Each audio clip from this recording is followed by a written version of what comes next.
I think issues and substance, policy and vision and record should be the meat of politics. If I am elected president, we will repeal every word of Obamacare. Carpet bombing, it is not tough talk.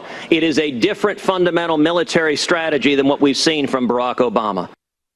With Donald Trump absent from last night's debate, all eyes turned to Republican presidential candidate Ted Cruz. But did he fly or did he flop? Joining us now to discuss this further is Newsmax editor Kevin Broderick, also with us, host of Steele and Ungar on SiriusXM, the one, the only, Rick Ungar. There he is, and I love that grin. Rick, let's start with you. With Trump physically not there last night, one could argue Cruz faced the most pressure. With that in mind, Rick, how well of an impression did Cruz make during last night's Trump-less debate, and was it enough to earn him a win in Iowa? Well, actually, I think he went backwards. I really didn't think that he had a very good night. It was almost as if he was surprised that he was the one taking the heat, which he shouldn't have been. He was the front runner on the stage last night. The front runner is the one who gets most of the pointed shots. I didn't think it was his best night. He tends to be a really good debater. It just, also his effort to be funny, it just doesn't work with him. It did seem a little forced. I mean, I'll give the first one he did was a little humorous, but it just seemed so scripted, right? It's not everybody can be funny, and it doesn't mean you don't get to be president because you're not funny, but you ought to be self-aware enough to know that it's not your thing. Kevin, when you looked at the debate last night, which of the candidates seemed to benefit the most by Trump's absence? Well, I think Jeb Bush had his best performance yet, and it showed that he was a serious candidate. The debate last night really gave you a snapshot of what the entire race would look like without a Trump candidacy. The only issue here in the overriding, dark cloud is that there is a Trump candidacy, and he's blowing everybody out of the water. So I think Jeb Bush did really well. I think it was his best performance. I think he won the debate, and I think Marco Rubio did very well. But the reality is those guys are at 8-9% nationally, and Trump's at 34%. I mean, there's a lot of things they need to overcome, and I don't know that one late in the game debate performance is going to push them into contention. Yeah, it depends how many people were watching in New Hampshire for Bush and for John Casey as well. And we'll talk about Rubio a little bit more. It was interesting. Last night I was watching the debate, but not in real time, going backwards, watching some of these sound bites, trying to listen very closely to what Ted Cruz was saying. And I thought he did a great job when you listen to it and you take those sound bites out piece by piece. But then I went home last night after the debate and watched a replay of it, and it did look a little bit uncomfortable for Ted Cruz. Do you think anything that happened last night is going to change anything in the polls? Rick, do you think so? Well, I seriously doubt that it would change anything in Iowa. If Jeb Bush had as good of a night as Kevin thinks he did, I really didn't think he did, although I've heard a lot of people say that they thought he won. And setting aside any bias I might have, I would be happy to see Jeb Bush win the debate. I sleep better at night thinking that Jeb Bush could be the nominee because he's a grown-up, at least. Whether I agree with his policies or not, I think he's a capable grown-up. I don't know. I don't think anything did. As you know, I have predicted that Jeb Bush is going to surprise everybody and pull a second place in New Hampshire. If he did as well as some are saying, that could have an impact on New Hampshire. Yeah, of course. Iowa is a wild card in the whole process. A lot of folks win Iowa, and that's where it ends for them in the presidential race. But I think this year might be a lot different this year. Yeah. Kevin, again, when you look at the field, were you surprised to see that there wasn't some sort of plan in place to try and take out Ted Cruz by those four guys who are vying for the establishment lane?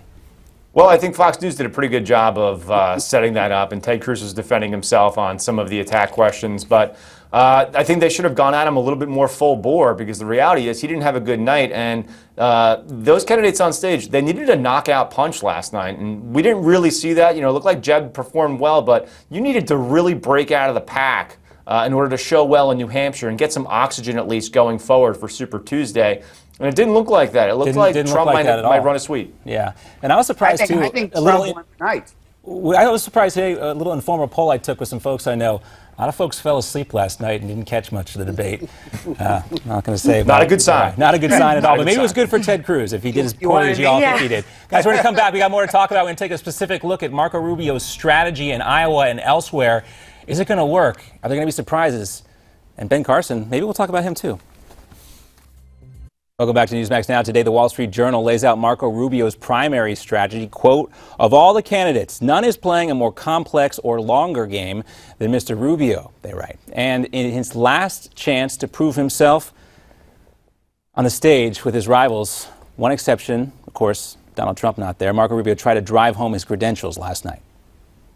This campaign is about the greatest country in the world and a president who has systematically destroyed many of the things that made America special. When I'm president, we are keeping ISIS out of America. I will unite this party, and we will defeat Hillary Clinton, and we will turn this country around once and for all after 7 years of the disaster that is Barack Obama. There's only one savior, and it's not me.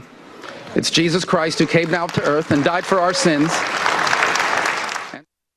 I won't say pandering to the Iowa voters, but you get the drift. The Journal also writes that Rubio is, quote, flouting the usual rules, playing everywhere at once and nowhere on top, a campaign hinging on edgy calculations and big risk. Yet, given the unusual nature of this primary cycle, his approach may prove as plausible as any other. He doesn't have to win, but as the Journal points out, an Iowa boost for Mr. Rubio would separate him from the Bush-Christie-Kasich scrum, allowing him to present himself as the viable alternative to Mr. Trump and Mr. Cruz. Plenty can go wrong, they say, but Mr. Cruz and Mr. Trump could both finish strong in Iowa, leaving Rubio an afterthought. Back for our roundtable, Kevin Broderick and host of Steele and Ungar on SiriusXM, Rick Ungar. So, Kevin, what do you think? Is it going to work for Rubio, or is it going to blow up in his face? I think it's a fairly smart strategy at this point in time, because the reality is, with Kasich, Christie, and Jeb in the race, they're all vying for those same votes, and he's going to have a long game and a broad game, because he needs these guys to run out of running room, and he needs them to fall off so that he can pick up those votes and then become a viable alternative.